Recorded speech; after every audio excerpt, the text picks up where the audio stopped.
ആദംപൂർ വ്യോമസേനാ താവളത്തിൽ പ്രധാനമന്ത്രി നരേന്ദ്രമോദി സേനാംഗങ്ങളുമായി കൂടിക്കാഴ്ച നടത്തി എന്നതാണ് വിവരം. പി ബസന്ത് വിവരങ്ങളുമായിട്ട്. ബസന്ത്, ഇന്നലെ പ്രധാനമന്ത്രി തുടങ്ങിയത് തന്നെ ഈ ഓപ്പറേഷൻ സിന്ദൂറിന്റെ ഭാഗമായി എല്ലാ സേനാംഗങ്ങൾക്കും തന്റെ ആദരവ് അർപ്പിച്ചുകൊണ്ടാണ്. ഇപ്പോൾ എപ്പോഴാണ് അദ്ദേഹം സേനാംഗങ്ങളുമായി കണ്ടത്? എത്ര സമയം കൂടിക്കാഴ്ച നീണ്ടുനിന്നു? എന്തൊക്കെയാണ് വിവരങ്ങൾ? ദ്വിഷ അല്പസമയം മുമ്പാണ് ഇത് സംബന്ധിച്ച വിവരങ്ങൾ ഇപ്പോൾ ഔദ്യോഗികമായി പ്രതിരോധ മന്ത്രാലയം നൽകുന്നത്. അതായത് വ്യോമ ആക്രമണത്തിന് പിന്നാലെ ഇന്ത്യയുടെ പ്രധാനമന്ത്രി ഇപ്പോൾ ആദംപൂർ വ്യോമസേന താവളത്തിലാണ് എത്തിയിരിക്കുന്നത്. അവിടെ പ്രധാനമന്ത്രി സൈനികരുമായി കൂടിക്കാഴ്ച നടത്തുന്നുണ്ട്. പ്രധാനമന്ത്രി സൈനികരെ സംസാരിച്ചിട്ടുണ്ട്. കഴിഞ്ഞ ദിവസം പ്രധാനമന്ത്രി ഈ ഓപ്പറേഷൻ സിന്ദൂർ സമർപ്പിച്ചത് വീര ജവാന്മാർക്ക് വേണ്ടിയാണ്. അതായത് വ്യോമസേനയിലെയും മറ്റും വീര ജവാന്മാർക്ക് വേണ്ടിയാണ് ഈ വിജയം എന്ന് പ്രധാനമന്ത്രി പ്രഖ്യാപിക്കുകയും ചെയ്തതിന് തൊട്ട് പിന്നാലെയാണ് ഇന്ത്യയിലെ രണ്ടാമത്തെ ഏറ്റവും വലിയ വ്യോമസേനാ താവളമായ ആദംപൂരിലെ വ്യോമസേനാ താവളത്തിൽ പ്രധാനമന്ത്രി എത്തിയിരിക്കുന്നത്. അവിടെയുള്ള വ്യോമസേന അംഗങ്ങളുമായി പ്രധാനമന്ത്രി ആശയവിനിമയം നടത്തി. അതോടൊപ്പം തന്നെ അദ്ദേഹം അവരോടൊപ്പം നിന്ന് ഫോട്ടോ എടുത്തിട്ടുണ്ട്. സൈനിക നടപടിയുടെ വിവരങ്ങളും പ്രധാനമന്ത്രി ചോദിച്ചറിഞ്ഞു. എന്തെല്ലാം തരത്തിലാണ് പ്രതിരോധ നടപടികൾ സ്വീകരിച്ചത് തുടങ്ങിയ കാര്യങ്ങളൊക്കെയാണ് പ്രധാനമന്ത്രി ഇപ്പോൾ ആദംപൂർ താവളത്തിൽ നിന്നും മനസ്സിലാക്കുന്നത്.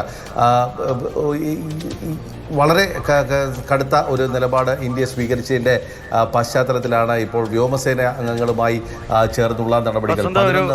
ചരിത്രപരമായ സവിശേഷതയുള്ള ഇടം കൂടിയാണ് ആദംപൂർ. 1965 യുദ്ധത്തിൽ സെപ്റ്റംബർ 6 ആദംപൂർ വ്യോമത്താവളത്തിലാണ് പാകിസ്ഥാന്റെ വ്യോമസേന ആദ്യമായി ആക്രമണം അഴിച്ചുവിട്ടത്. അതിനുള്ള നമ്മുടെ മറുപടിയാണ് സരഗോദയെ തകർത്തടിച്ചുകൊണ്ട് നമ്മൾ നൽകിയത്.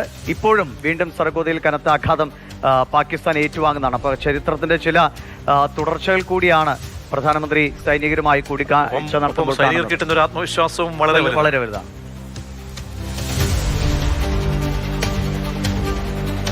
തീർച്ചയായും പ്രധാനമന്ത്രിയെ സംബന്ധിച്ചിടത്തോളം സൈനിക മേഖലയിലുള്ള അല്ലെങ്കിൽ സൈനികർക്ക് ആവേശം പകരുന്ന ഒരു സന്ദർശനം തന്നെയാണ് പ്രധാനമന്ത്രിയുടെ ഭാഗത്ത് നിന്നുള്ളത് എന്നുള്ള കാര്യത്തിൽ യാതൊരു സംശയവുമില്ല. വലിയ വിജയകരമായി ഒരു ദൗത്യം പൂർത്തിയാക്കിയത് വ്യോമസേനയാണ്. അതായത് ഇന്ത്യയുടെ പ്രത്യാക്രമണത്തിൻ്റെ കുന്തമുന വ്യോമസേന തന്നെയായിരുന്നു.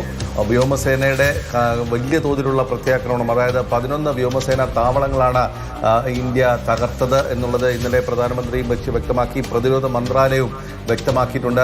പാകിസ്ഥാന്റെ നടുവൊടിച്ച ഒരു നടപടിയായിരുന്നു ആ വ്യോമസേനയുടെ ആക്രമണത്തിൽ കണ്ടത്. അപ്പോൾ അതിനുള്ള ഒരു നന്ദി സൂചകമായിട്ടാണ് പ്രധാനമന്ത്രി ഇപ്പോൾ ഈ വ്യോമതാവളത്തിൽ എത്തിയിരിക്കുന്നത്. ആദംപൂർ എന്ന് പറയുന്നത് ഇന്ത്യയിലെ രണ്ടാമത്തെ വ്യോമസേനാ താവളമാണ്. അവിടെ ഉള്ള ജവാന്മാരുമായിട്ടാണ് ഇപ്പോൾ പ്രധാനമന്ത്രി കൂടിക്കാഴ്ച നടത്തുന്നത്. വ്യോമസേനയുടെ നടപടികൾ പാകിസ്ഥാന്റെ പ്രധാനപ്പെട്ട വ്യോമസേനാ താവളങ്ങൾക്ക് പുറമെ അവരുടെ റഡാർ സ്റ്റേഷനുകൾ, അതോടൊപ്പം തന്നെ ചില ആയുധ ശേഖരങ്ങളും തകർത്തതായിട്ടുള്ള വിവരങ്ങൾ പുറത്തു വന്നിരുന്നു. പാകിസ്ഥാൻ ഇപ്പോൾ ഔദ്യോഗികമായി സ്ഥിരീകരിച്ചിട്ടുള്ളത് അവരുടെ 11 സൈനികർ കൊല്ലപ്പെട്ടു. അതിൽ 5 പേർ വ്യോമസേനയുടെ ഉദ്യോഗസ്ഥരാണ് അല്ലെങ്കിൽ സൈനികരാണ് എന്നാണ്. അതിലൊരു സ്ക്വാഡ്രൺ ലീഡർ അടക്കം കൊല്ലപ്പെട്ടവരിൽ ഉണ്ട് എന്നുള്ളതാണ് ഔദ്യോഗികമായി തന്നെ ഇപ്പോൾ അവർ വ്യക്തമാക്കുന്നത്. അപ്പോൾ ആ ഒരു പശ്ചാത്തലത്തിൽ പ്രധാനമന്ത്രിയുടെ ഈ ഒരു സന്ദർശനം വ്യോമസേന അംഗങ്ങൾക്ക് നൽകുന്ന ആ ഒരു ആത്മവീര്യം എന്ന് പറയുന്നത് ചെറുതായിരിക്കില്ല. ഇനിയും ഞങ്ങൾ ഈ എല്ലാ ഓപ്പറേഷനും തയ്യാറാണ് എന്നാണ് ഇന്നലെ സേനാ വക്താക്കൾ വ്യക്തമാക്കിയിട്ടുള്ളത്. അതായത് മിഷൻ റെഡി ആണ് ഞങ്ങൾ എന്നുള്ളതാണ്. സർവ്വസന്നാഹങ്ങളും ഞങ്ങൾ ഒരുക്കിയിട്ടുണ്ട്, സജ്ജമാണ് എന്നുള്ളത് തന്നെയാണ്. മാത്രമല്ല പ്രധാനമന്ത്രിയും ഇന്നലെ പറഞ്ഞിരുന്നു, ഓപ്പറേഷൻ സിന്ദൂർ എന്ന് പറയുന്നത് അവസാനിച്ചിട്ടില്ല, തൽക്കാലത്തേക്ക് ഞങ്ങൾ നിർത്തിവെക്കുക മാത്രമാണ് ചെയ്തിരിക്കുന്നത്, പാകിസ്ഥാനെ നിരീക്ഷിച്ചു വരുന്നു എന്നുള്ള വളരെ വ്യക്തമായ സന്ദേശവും പ്രധാനമന്ത്രി നൽകുകയും ചെയ്തിട്ടുണ്ടായിരുന്നു. തീർച്ചയായും ആദംപൂർ വ്യോമസേനാ താവളത്തിൽ പ്രധാനമന്ത്രി നരേന്ദ്രമോദി എത്തുമ്പോൾ അത് സൈന്യത്തെ സംബന്ധിച്ചോളം, സേനയെ സംബന്ധിച്ചോളം വലിയൊരു ആത്മവിശ്വാസത്തിന്റെ ദൃശ്യങ്ങളാണ് പുറത്തേക്ക് വരുന്നത്. ആദംപൂരിന്റെ ചരിത്രം പ്രേക്ഷകരെ ഒന്നുകൂടി ഓർമ്മപ്പെടുത്തുകയാണ്. 1965 ഇന്ത്യ പാക് യുദ്ധത്തിൽ ആദ്യം ഇന്ത്യക്ക് മേൽ കനത്ത പ്രഹരമേൽപ്പിക്കാൻ പാക് വ്യോമസേന ശ്രമിച്ചത് ആദംപൂരിലായിരുന്നു. പക്ഷെ അത് പൂർണ്ണ ഫലത്തിലെത്തിയില്ല. പലരെയും നമുക്ക് പിടികൂടാൻ കഴിഞ്ഞു. അതിന് നമ്മൾ മറുപടി നൽകിയത് അമേരിക്കൻ യുദ്ധവിമാനങ്ങൾ സൂക്ഷിച്ചിരുന്ന സരഗോദ എന്ന പാകിസ്ഥാന്റെ വ്യോമത്താവളത്തിൽ കനത്ത നാശം വിതച്ചുകൊണ്ടാണ്. സമാനമായ ചരിത്രമാണ് വീണ്ടും ആവർത്തിച്ചത്. സരഗോദയിലടക്കം എത്രത്തോളം ആഘാതമാണ് പാകിസ്ഥാൻ ഏറ്റുവാങ്ങിയതെന്ന് നമ്മൾ കണ്ടതാണ്.